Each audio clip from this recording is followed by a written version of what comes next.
because nowadays I'm actually I'm the bass player, or I'm the partial bass player when I can.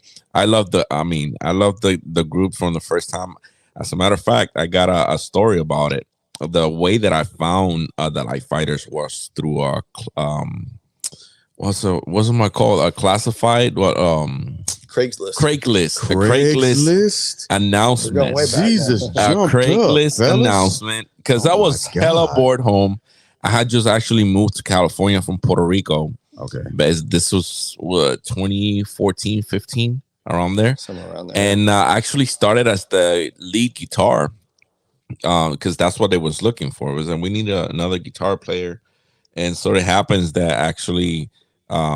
I was there. I went there with my stuff, and then we had our other bandmate Robbie, who is the currently lead guitar, there at the same time. So we did a dual audition, and in the end was like, "Fuck it, we staying with both of y'all." They're both too good. Yeah, they're both too good to let go. So, I mean, after that, it was quite a good trail until I had to, unfortunately, keep on going with my military career for a little bit. Then I came back, and actually, like a month or two ago, was that Jon was like, "Yo, I really want you back." It's nice. But I was humble, because I was doing my own thing too, and I always kept in touch with them, and to me it's just fun. I've had the privilege of performing on nice places with the band. Like twice we did twice a show at the Whiskey a Go-Go in Sunset Sunset Valley in Hollywood, which that was super amazing and a great experience for me. Opening for Steven Adler's from Guns N' Roses, and then the little kid. But yeah, that's. But going back to the band, and since obviously you've been the lead, what's been some of the highlights that that the band has actually accomplished in the stage?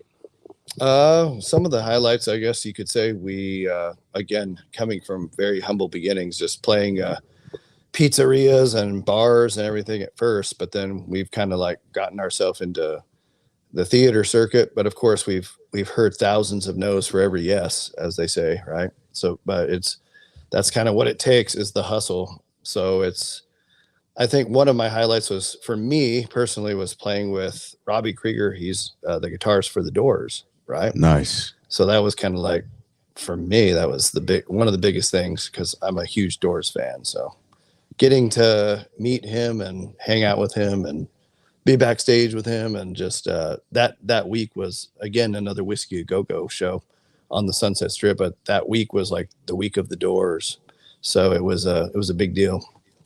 So that was the second time that name has been mentioned. Just for the people who don't know what that venue is, right? Explain, either one of y'all, explain the importance of Whiskey a Go-Go's.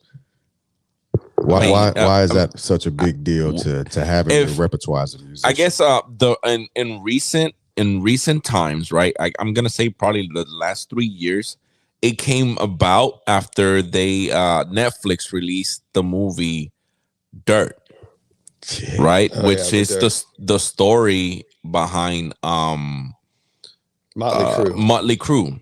Yeah. And they say, Whiskey a Go-Go was the place where all this big rock and roll artists was, they came about. They grew up there, and that's when they were actually, yes, we want that guy, let's do a record. And to me, Whiskey, it's a super classic place. It has so much history. All the artists that you might think of in the 80s, that the hardcore rock, they've been through that stage, and then you just going to perform there, it's just an honor on its own, And you go back even further to the 60s, and you had the Doors there, you had Cream, and you had the Byrds, and Led Zeppelin's been on that stage, and they haven't really changed too much either. other than the go dancers, I guess. But that's right. That's about it. So you all have been able to perform on a stage that has honestly deep history when it comes to rock and producing big names on stages and just being able to occupy those spaces. So the question that I have for y'all is, as musicians, we all know that we feed off the crowd, right? Whenever we're playing, whenever we're singing, whatever we're doing. So what was the difference when you were playing on that stage versus playing on any other stages? Or is that your favorite stage to have played on, or your favorite venue to have played at? I know that's a lot, so take a second and think about what I just said. It's one of them for me, because it's just, there's so much history there, right? And when you go on that stage, you can feel the ghosts of the past, of the rock and roll past, right? I mean, you even had guys that made it, in the 80s, like Manny was saying, with even Guns N' Roses. We got to do a show there with one of the members of Guns N' Roses. So it's just, there's a huge history there, and you really do feel it when you're on that stage. It's something special. That's dope. Manny? Well, to me, I mean, yes, that was my super highlight. It's been my super highlight with the band. And that was actually, we did it twice. And to me, both times was just mind blowing. But to me, I think having fun overall, man. Every time we hop on stage, it's a fun time. Yeah. We're not a tribute band, but we actually perform the music of the past, right? And the other people with a lot of love and a lot of groove and a lot of heart with it, so it makes it danceable, it makes it fun, people love it, and I just enjoy myself on stage, and now that I'm playing the bass, everybody loves the low boom. Right.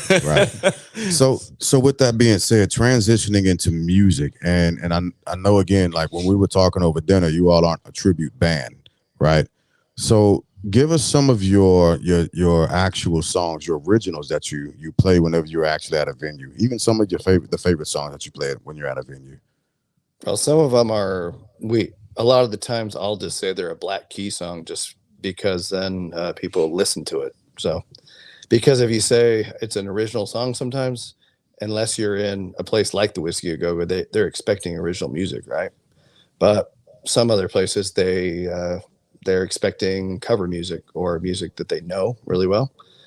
So if you can do that, and I guess I took this from Tom Petty and the Heartbreakers, because they used to do the same thing, where they'd say, "Hey, this is a," they'd say, "Hey, this is a Santana song," back in the 70s, and it was actually one of their songs. And then people would go, "Oh, what was that song? Can I get that record?" So that's a way you can do it, I guess, if you're, like cutting your teeth. I think that's what they did too, and that's what we do. Although, like I said, in the bigger cities, it seems like they like the original stuff a little bit more for some reason. I don't know what that is, but okay. So, Manny, what is? Oh, I don't know what Manny. Go ahead. Oh, what are some of your favorite songs that you often play whenever y'all out at a venue? Well, we haven't played this song in a minute, but my favorite song is called Cellophane from the band, and it's just it has that Doors feeling, and it's a really kind of Led Zeppelin feel to it, and I just love that song. Yeah, that good It just wants good you, rock ride. it wants to make you rock, so it pops. It's really dope. I like that song. All right. So John, this one's going to be more so focused for and on you. And this does not have a time limit.